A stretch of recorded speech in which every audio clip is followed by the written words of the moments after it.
입니다. KBS. KBS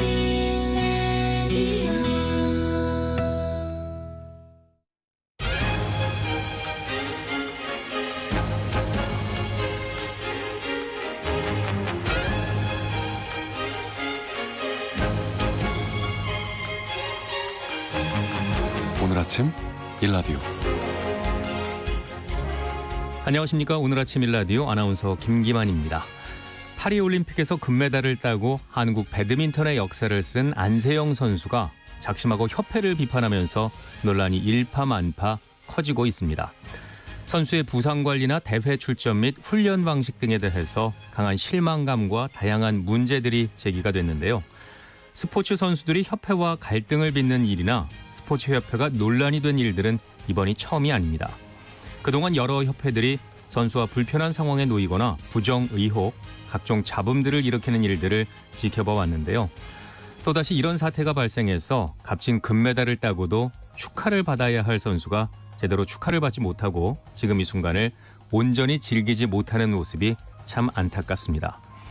물론 양측의 주장이 다르고요. 이번 사태를 지켜보는 국민들의 반응도 다양할 수 있는데요.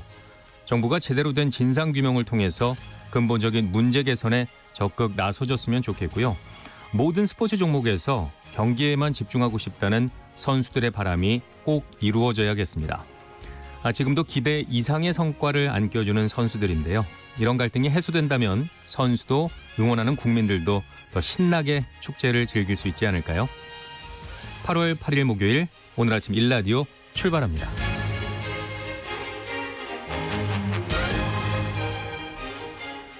네, 오늘 아침 일라디오 이 시간은 물론 KBS 일라디오의 모든 프로그램은 유튜브 KBS 일라디오 공식 채널이나 모바일 콩 어플리케이션을 통해서 실시간 함께 하실 수 있습니다. KBS 일라디오 채널 구독과 좋아요 그리고 댓글도 많이 부탁을 드립니다. 오늘 농수산 이슈 시간에는 농민들의 건강권 실태에 대한 조사 결과를 살펴보겠습니다. 파리올림픽 14일차 되는 날인데요. 오늘 아침 파리 현지를 연결해서 생생한 소식들 직접 들어보겠습니다.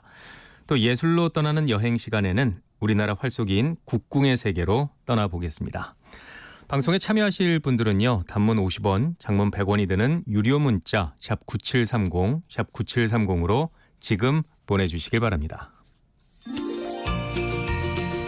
유익한 정보와 살아있는 이야기가 있습니다. KBS 오늘 아침 일라디오. 네, 기록적인 폭염이 이어지면서 우리 농민들의 건강이 큰 위협을 받고 있습니다. 자연 환경에 노출된 채 일을 하다 보니 건강에 무리를 주기 쉬운데요. 농민 건강을 위협하는 것이 이 밖에도 많이 있습니다. 오늘 농수산 이슈 시간에서는 농민들의 건강권 실태에 대해서 짚어보겠습니다. 한국농정신문 원재정 기자 연결합니다. 안녕하십니까? 네, 안녕하세요. 한국농정신문 원재정입니다. 네, 이 시간을 통해서 자주 전해드리고 있는데요. 농작업이 그 어느 때보다 힘든 여름이죠. 네, 과거에는 농번기와 농한기 구분이 있었지만 요즘에는 1년 내내 농사를 짓는 경우가 많습니다. 네. 너무 춥거나 너무 더운 때에도 작물을 재배하는데요. 어제 절기상 입추를 지났지만 여전히 무더위가 이어지고 있습니다. 올여름 같은 폭염은 농촌뿐만이 아니라 실외에서 일하는 모든 분들의 건강이 염려되는 것은 마찬가지였다고 봅니다. 오늘은 이제 시각을 농촌과 농업에 맞춰서 말씀드리겠습니다. 농작업은 한여름 낮엔 불가능하고요. 과수원 작업이라든가 밭농사 모두 새벽 5시 시작해서 오전 9시에 1차 작업을 끝내는 경우가 일반적입니다. 시설하우스 안에서 혹은 그늘막이 없는 논밭에서 작업을 하는 농민분들 얘기를 들어보면 직사광선이 내리꽂히면서 아침에 이미 30도를 넘어선다 이런 얘기도 참 많이 하십니다. 가만히 있어도 숨이 턱턱 막히는데 고된 농작업을 하는 것은 더욱 힘든 일이겠죠. 네. 또 여름에 수확하는 작물 많은데요. 옥수수, 고추, 오이, 호박 같은 농산물을 비롯해서 수박, 복숭아, 자두 등의 이 과일을 수확하는 일이라든가 풀베기, 농약치기 모두 한여름에 해야 되는 농작업들입니다. 실제로 온열 질환 피해가 급증하고 있다고요? 네, 맞습니다. 농림축산식품부에서도 지난 5일 온열 질환 예방을 당부하는 보도자료가 나올 정도로 피해가 증가하고 있습니다. 이 농식품부 보도자료에 따르면 논밭 그리고 비닐하우스에서 폭염 때문에 발생한 온열 질환자가 지난 4일 기준 30명이 더 늘었다고 합니다. 농작업을 하다 사망한 농민분들도 8월에만 4분이나 된다고 하는데요. 이번 사고들은 최고 체감 온도가 35도씨 이상 되는 이 무더위 속에 그것도 가장 더운 낮 시간대에 혼자서 농작업을 하다 이런 사고가 일어난 것으로 전해지고 있습니다. 농촌에는 이 고령의 농민분들이 혼자 사는 곳이 많다 보니까 이 온열 질환 사고를 막기 위한 캠페인도 이런 상황에 특화되어 있는데요. 기본적으로는 가장 무더운 낮 시간대인 12시부터 오후 5시까지 농작업을 하지 말 것을 권고하고 있고요. 지역 농협과 지자체 담당 공무원들이 이 시간대 순찰도 강화해서 혹시라도 일하고 있는 농민분들을 보면 농작업 중단을 안내하고 즉각 귀가 조치를 할 예정이라고 합니다.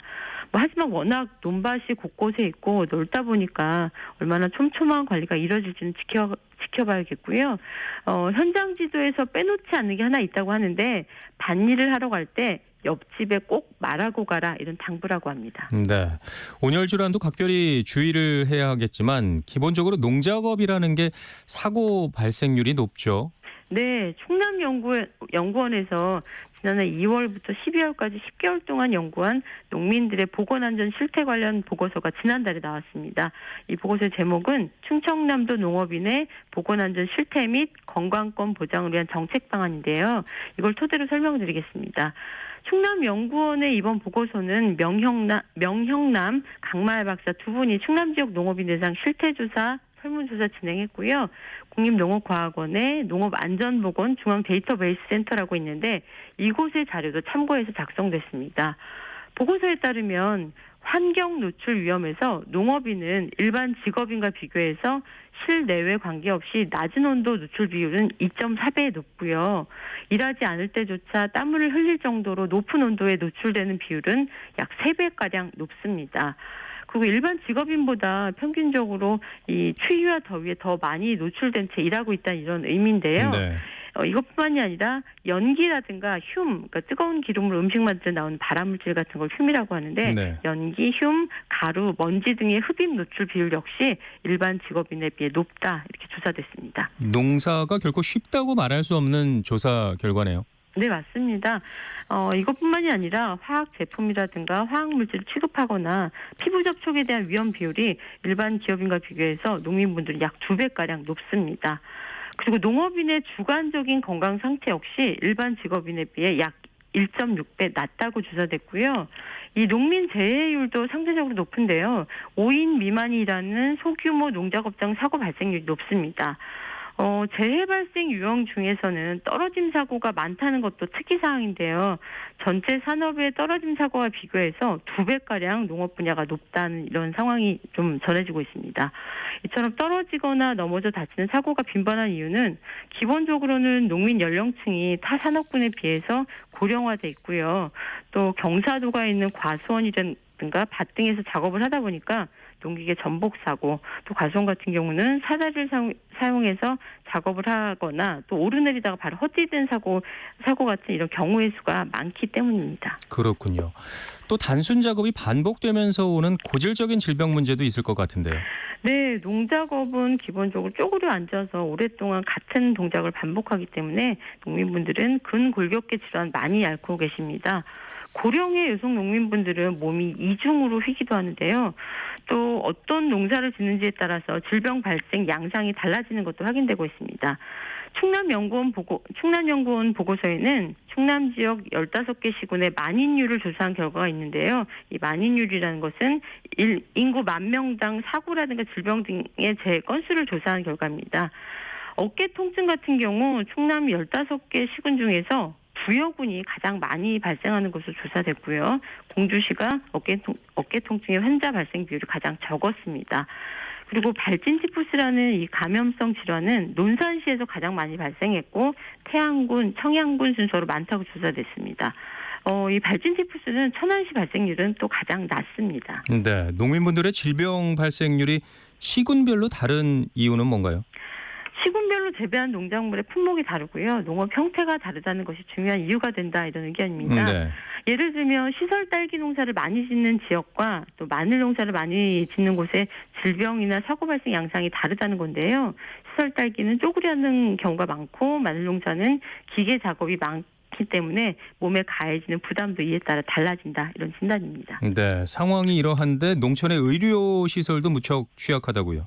예, 맞습니다. 의대 정원 문제로 의료 공백 사태가 벌어졌다가 일단락 됐는데요. 농촌은 일상의 의료 공백, 또 의료 사각지대입니다. 병, 의원 시설도 부족하지만 관련 정보를 얻거나 전달하는 것도 쉽지 않고요. 교통 문제 역시 도시에서는 상상도 못할 정도로 불편하거든요. 이런 문제가 좀 더 많이 알려져서 사회적 논의가 확산됐으면 하고요. 지난주 이 한국농정이 집중 취재한 분야가 농민들의 마음 건강입니다.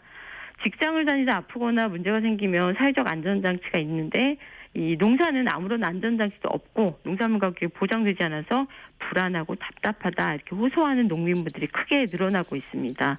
하지만 이 수확할 때까지 모든 걸 쏟아붓는다 이렇게 말씀하고 계시는데요. 농민분들이 우리가 매일 먹는 건강한 농산물 생산에 전념할 수 있도록 지자체에선 이 관련 조례가 많아졌으면 하고요. 중앙정부의 정책적 대안뿐만 아니라 우리 농산물에 대한 소비 확대 문제도 더 활발히 논의됐으면 좋겠습니다. 네, 우리 농민들이 건강해야 국민들의 건강한 밥상을 지킬 수 있다는 것 우리가 꼭 명심을 해야겠습니다. 농수산 이슈 한국농정신문 원재정 기자와 함께했습니다. 오늘 말씀 고맙습니다. 네, 고맙습니다.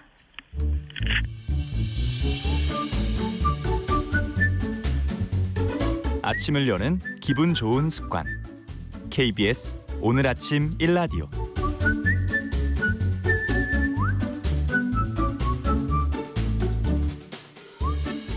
파리올림픽이 개막한 지 14일째인데요. 이제 대회도 막바지를 향해 가고 있습니다. 기대 이상의 좋은 성적을 내주는 우리 선수들 덕분에 국민들도 파리올림픽을 한창 즐길 수 있었는데요. 오늘 아침 파리는 어떤 모습인지 파리올림픽 현지에 나가 있는 윤희령 PD 연결해서 생생한 그곳 소식 들어보겠습니다. 봉주르 파리 윤 PD님 반갑습니다. 네, 봉주르 안녕하세요. 저는 파리에 나와 있고요. 네. 이곳 시간은 현재 밤 11시 27분입니다. 아, 늦게까지 고생이 많으십니다. 자, 파리올림픽에서 태권도 종목이 시작이 됐는데요. 첫날부터 기분 좋은 메달 소식이 전해졌죠?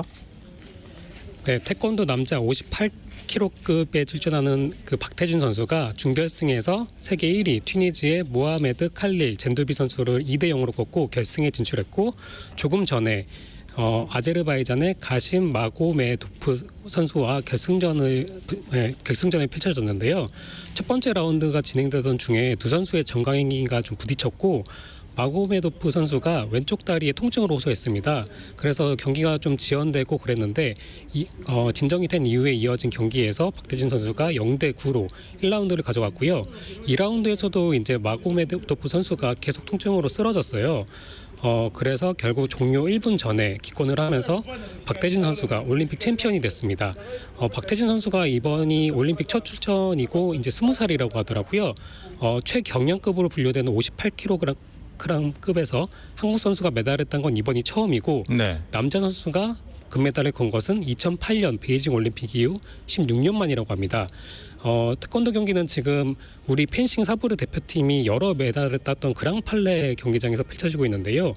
이곳에서만 벌써 우리나라의 3개의 금메달, 1개의 은메달이 나와서 저도 정말 올 때마다 기분이 좋아지는 곳입니다. 네.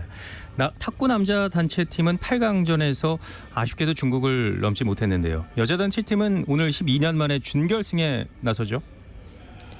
네, 이은혜, 전지희, 신유빈 선수로 구성된 여자 탁구 대표팀이 브라질, 스웨덴을 차례로 꺾고 12년 만에 준결승에 진출했습니다. 한국 시간으로는 오늘 밤 10시에 경기가 시작이 되고 중국과 결승행을 다투게 됐는데요. 제가 스웨덴과 경기한 그 8강전이 끝나고 그 공동 취재구역에서 선수들을 만나봤었어요. 그래서 준결승에 임하는 각오를 한번 들어봤는데요. 이 내용 직접 들어보시겠습니다. 유빈이랑 은혜 선수 오셔가지고 저도 힘 받아서 오늘 경기를 잘 마무리했던 것 같아요. 언니들 덕분에 이렇게 단체전 4강도 와보고 너무 감사하고 앞으로 남은 경기도 언니들 믿고 열심히 해보겠습니다. 상대가 코치가 누가 됐든 제가 할 수 있는 최선을 다해야 된다 생각을 하고 저도 훈련한 만큼 후회 없는 경기를 만들고 싶고 이길 수 있게 열심히 준비하고 이기는 경기 하고 싶습니다. 하나, 네. 둘, 셋, 파이팅! 전지희 신유빈 선수의 목소리를 들어봤는데요. 저희도 열심히 응원을 하겠습니다. 또 지난주 연결했을 때도 식사 이야기를 들려주셨는데요. 아직도 식단에 대한 불만이 폭주하고 있다고 하는 기사를 보니까 별다르게 나아지는 부분이 없는 건가요? 이번 올림픽이 아무래도 친환경 올림픽을 표방하다 보니까 선수들이 아무리 불만이 있어도 전면적으로 좀 식단을 바로 바꾸기는 힘들 거라고 생각이 들고요. 그래서 조직위원회가 전보다는 그래도 동물성 단백질의 양을 늘렸다고는 하지만 사실 선수들이 경기에서 힘을 좀 많이 써야 되잖아요. 그렇다 보니까 이제 아무래도 선수들에게는 좀 여전히 부족하게 느껴질 수도 있을 것 같습니다. 사실은 음식 외에도 선수촌 방에 창문에 커튼이 없어가지고 사생활이 침해된다는 한 미국의 육상 선수의 불만이 있었고 요즘 파리에 열대야가 이어지고 있어서 저도 창문을 열고 좀 선풍기를 켜놓고 자고 있거든요. 그래도 저는 이제 창문에 이제 흔히 블라인드라고 불리는 약간 그런 것을 내리고 이제 잘 수가 있는데 네. 선수들은 이제 그것조차 없다 보니까 사실 뭐 여기도 여름이다 보니까 벌레가 있고 그 벌레들이 방에 많이 들어온다고 또 불만이 있다고 합니다. 그리고 저도 지내는 중에 또 모기를 만나서 새벽에 끄기도 했는데 뭐 기사를 보셨는지 모르겠지만 뭐 유럽 쪽에 모기가 댕기열을 또 전파하고 있다고 해서 선수들이 좀 그것 때문에 좀 더 예민해하고 있지 않나 싶습니다. 그렇군요. 현지에서 지내시면서 가장 인상 깊었던 장면이 있었다면 좀 소개를 해 주시죠. 네네, 이제 정말 개막 이후로 이제 계속 많은 종목에서 경기가 있었고 또 메달도 많이 나왔는데요. 정말 하나만 꼽기에는 힘들지만 그래도 두 개만 꼽자면 첫 번째는 제가 이제 탁구 혼합 복식 메달 시상식에서 은메달을 딴 북한의 리정식 김금용 선수가 메달을 받으러 단상에 올라갈 때 바로 뒤에서 이렇게 올라갈 수 있었는데 일부러 이제 이렇게 삥 둘러서 우리 신유빈 임종훈 선수 쪽으로 가서 악수를 하고 이제 올라간 모습이 있었어요. 그게 좀 약간 감동적이었고 예. 또 이제 이날 시상식에서 선수들이 다 같이 셀카를 찍잖아요. 보통 이제 요즘에 시상식 올림픽 메달 시상을 한 다음에 셀카를 같이 찍는데 이렇게 찍었던 남북 선수들의 사진이 그 미국 피플지가 선정한 스포츠 정신이 빛난 순간 중에 하나로 꼽히기도 했습니다. 네.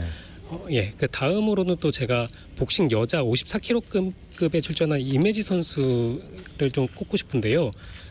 이제 동메달은 땄지만 결승 진출에는 실패했었어요. 그때 이제 끝나고 나서 인터뷰를 통해서 좀 바람을 전한 바가 있었는데 이제 자기가 돌아가면 전국체전에 출전을 할 건데 자기가 지금 54kg급이지만 전국체전에는 이 급이 없기 때문에 일부러 60kg까지 찌어야 된다고 하더라고요. 6kg나 찌워야 되는군요. 예, 그렇습니다. 그래서 찌어야 되고 또 전국체전이 끝나면 다시 빼야 된다고 해요. 그런 상황에서 좀 자기의 정체성을 좀 이렇게 좀 알 수 없다고 하면서 이제 많이 좀 우는 모습을 보였거든요. 그래서 제가 이제 느끼기에는 이제 현장에 뛰는 선수들이 뭐 바라는 게 많겠지만 그래도 그런 선수들이 좀 자존감을 지키면서 좀 경기에 임할 수 있게 좀 협회라든지 이제 좀 그 전국체전 쪽에서도 이런 중간 체급을 좀 만들어줬으면 하는 생각이 들었습니다. 네, 현장에서 뛰는 우리 선수들의 목소리 우리가 꼭 기억을 해야 할 것 같고요. 올림픽 때마다 많은 자원봉사자들이 참여를 해서 경기를 도와주는데요. 우리나라 국적의 자원봉사자분들도 혹시 만나셨나요? 네네, 제가 돌아다니면서 이제 몇 분을 뵀는데요. 이번 올림픽에는 4만 명이 넘는 자원봉사자들이 활약을 하고 있다고 합니다. 제가 먼저 만나봤던 분은 펜싱과 태권도 연리가 열리는 좀 전에 제가 말씀드렸던 그랑팔레 경기장에서 프랑스에 거주하고 있는 임유빈 자원봉사자를 만날 수 있었는데요. 정말 항상 밝은 모습으로 이제 전 세계 많은 분들이 오셔서 많은 걸 물어보는데 항상 그렇게 밝은 모습으로 이제 뭐 다 물어보는 것에 대해주고 뭐 이렇게 알려주고 하는 모습이 정말 빛나 보였고요.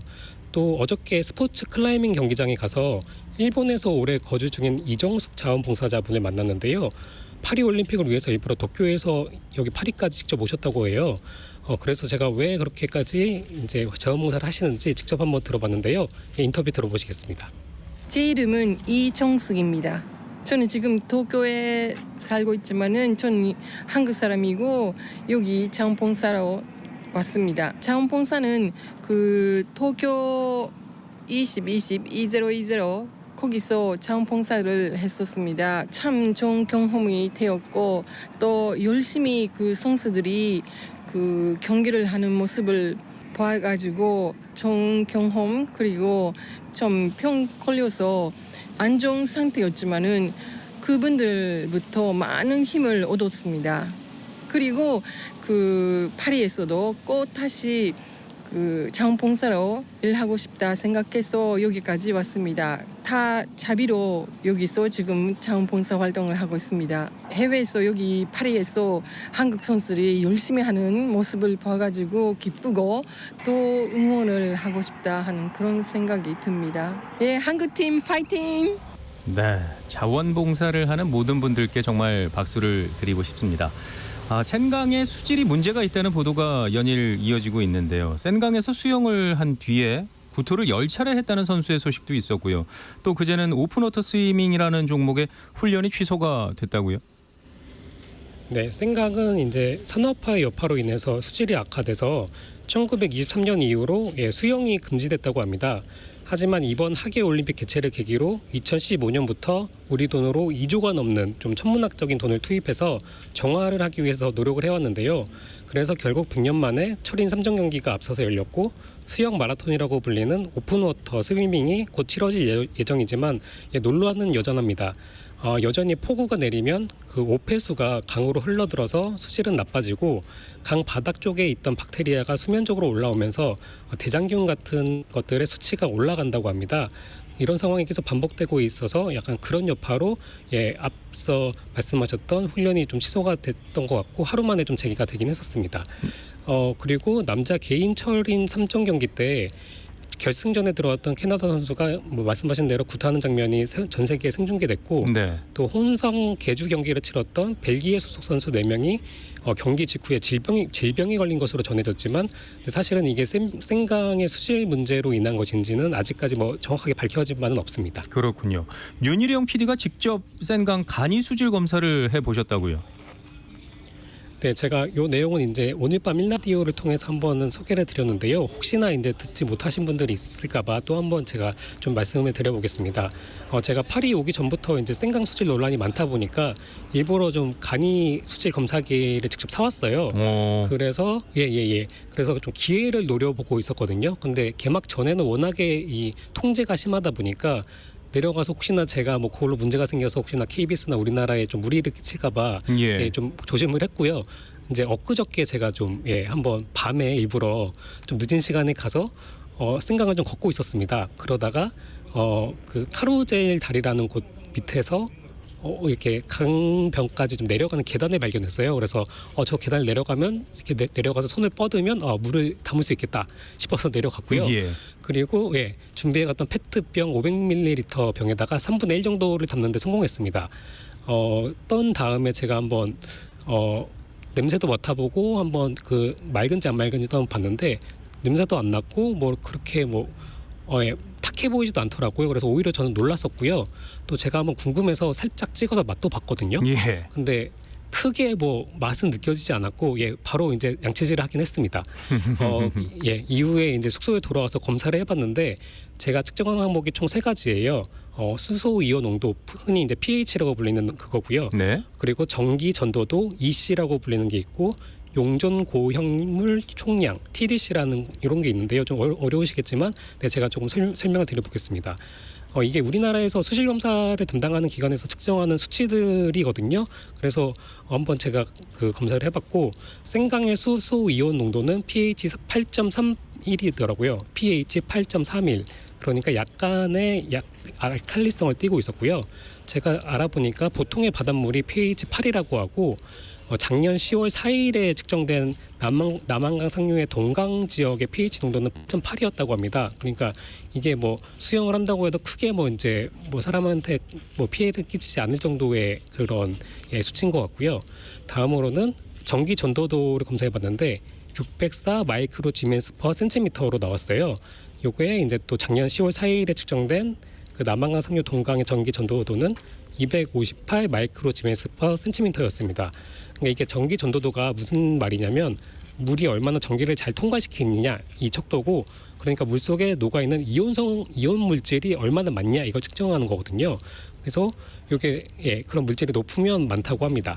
마지막으로 용존 고형물 총량 어려우시죠? 네, 죄송합니다. 네, 이게 300이 ppm으로 나왔는데 이 수치는 WHO 등에서 정한 일반적인 기준에 따르면 일반 순도의 좋음 수치에 해당된다고 해요. 그래서 제가 좀 정리해드리면 전기 전도도나 용존 고용량 총량은 이게 좋든 안 좋든 이 물 속에 어떤 물질이 얼마나 들어있냐 이런 총량인 거예요. 네. 그래서 미네랄이 많이 든 생수를 이렇게 측정을 해도 많이 나오긴 하는데, 근데 이게 제가 뜬 물이 생강의 강물이잖아요. 그러니까 이게 생수가 아니다 보니까 어쨌든 이 안에는 뭐 좋든 안 좋든 물질이 많이 좀 섞여 있었다. 약간 이런 뜻일 것 같고요. 그리고 이제 비교해본 수치도 적어도 그렇고 이제 기준으로 따져 보기도 하다 보면은 그렇게 또 생강물이 제가 채취한 지역의 물이 뭐 그렇게까지 더러운 물은 아니었다. 그런 결론에 좀 이룰 수 있었습니다. 네. 그리고 제가 뭐 그 질병을 유발할 수 있는 그런 대장균 같은 수치를 전문적으로 측정을 하지 못했고, 또 이게 생강 지역이 거의 뭐 700km가 넘는 지역인데 딱 한 지역의 결과로서 제가 생강물이 깨끗하다라고 말씀을 못 드리잖아요. 하지만 어쨌든 이게 제가 나름 이제 간이 검사기로 갖고 와서 측정해본 결과 뭐 언론에서 보도되는 만큼 정말 이 물이 정말 그렇게까지 더럽다더라 이 정도는 아니었기 때문에 요게 그런 정도의 의미로만 받아주시면 좋을 것 같고요. 그리고 말씀드린 대로 이게 비가 오거나 어쨌든 유속이 달라지게 되면은 계속 이 수질의 수치는 바뀌게 되거든요. 그래서 이제 내일이랑 모레 오픈 워터 스위밍 수영 마라톤이 진행이 될 예정인데 그때는 좀 선수들이 크게 문제 없게 그때는 수질이 좀 나아졌으면 하는 바람을 좀 가져봅니다. 네, 직접 하신 수질 검사 결과 믿고 싶고요. 정말 수고 많이 하셨습니다. 고생스럽겠지만 남은 파리올림픽 즐겁게 시간 보내시길 바랍니다. 지금까지 파리올림픽 현지에 나가 있는 윤희령 PD 연결해서 다양한 소식 들어봤습니다. 고맙습니다. 네, 감사합니다.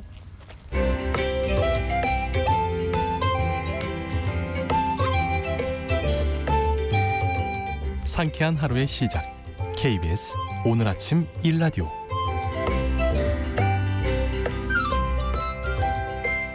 전통의 멋과 맛을 느낄 수 있는 예술로 떠나는 여행 시간입니다. 모던한의 조인선 대표와 함께하겠습니다. 안녕하십니까? 안녕하세요. 오늘은 어떤 이야기를 들려주실 건가요?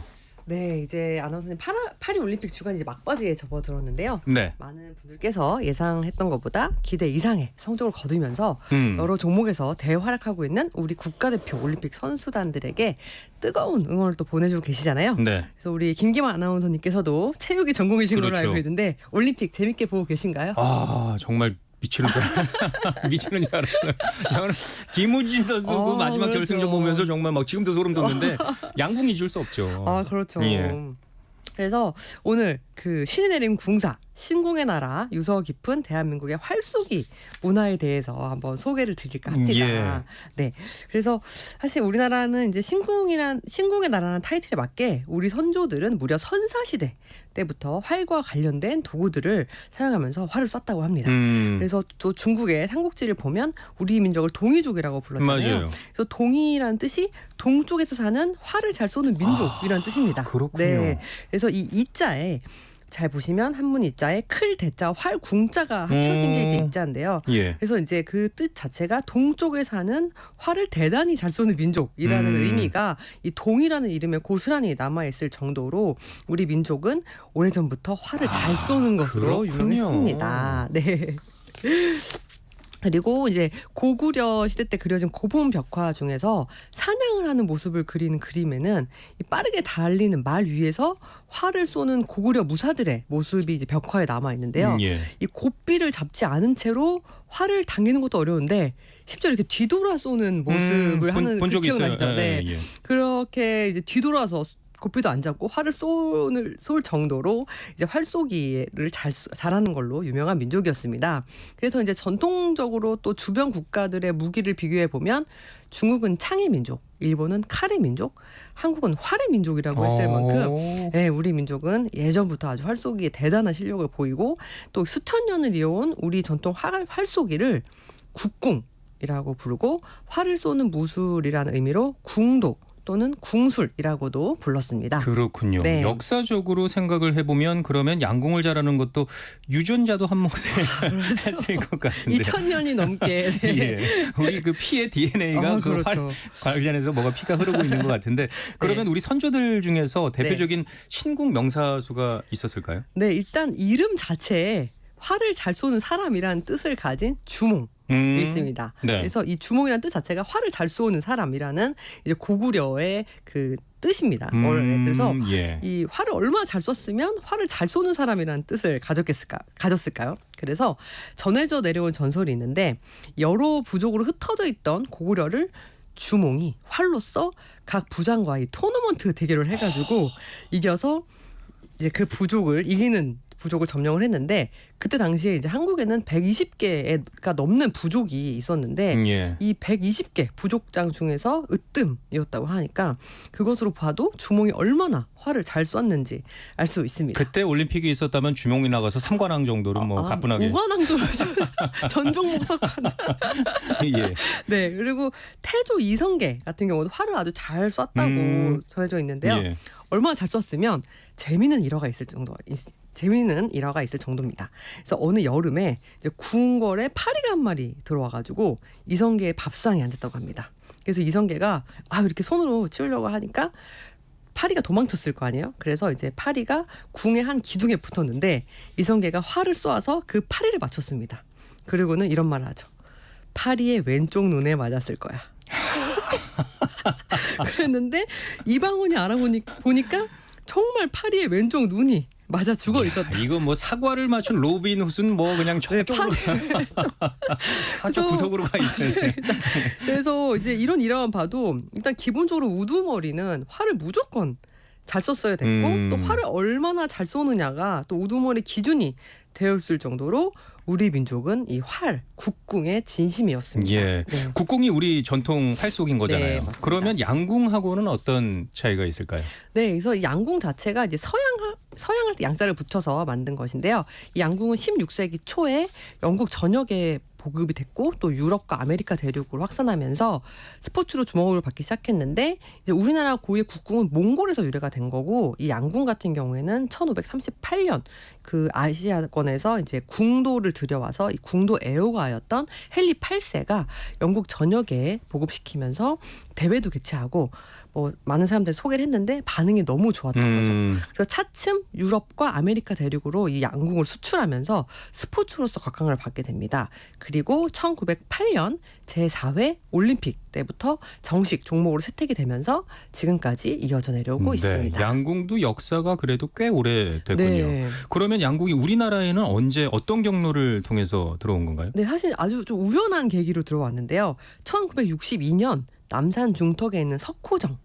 석호정이라는 이제 국궁 활터가 있는데 당시 그 수도 여고의 체육 교사셨던 석봉근 선생님께서 국궁 연습을 하셨어요.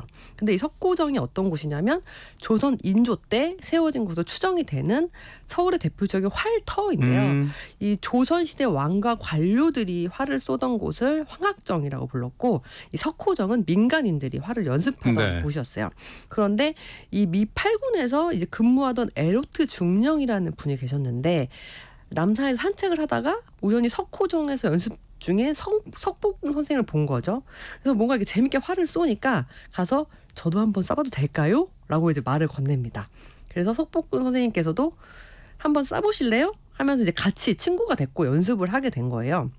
그래서 같이 국궁 연습을 하면서 친해지게 되는데 에로트 중령이 우리나라 스타일의 활쏘기도 있는데 한번 보여줄까요? 라고 하면서 이제 집에서 서양식 활을 이제 양궁을 갖고 와가지고 이제 같이 활쏘기 연습을 하면서 이제 아주 우연한 기회에 한국 양궁의 전설이 시작이 되고 싹이 트기 시작했습니다. 이 미군 중령이 아주 큰 역할을 했습니다. 네, 석봉 선생님께서도 큰일 하신 거고.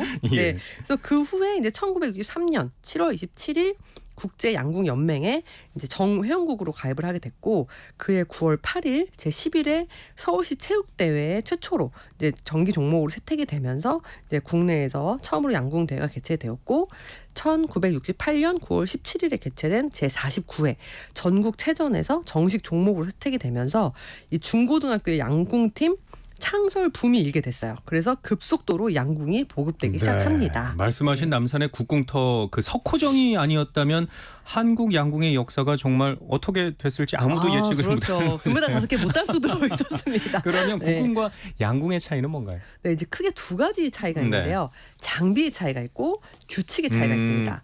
그래서 이제 우선 장비 차이가 큰데요. 국궁과 양궁은 이제 사용하는 활의 형태와 재료에 따라서 큰 차이를 보입니다.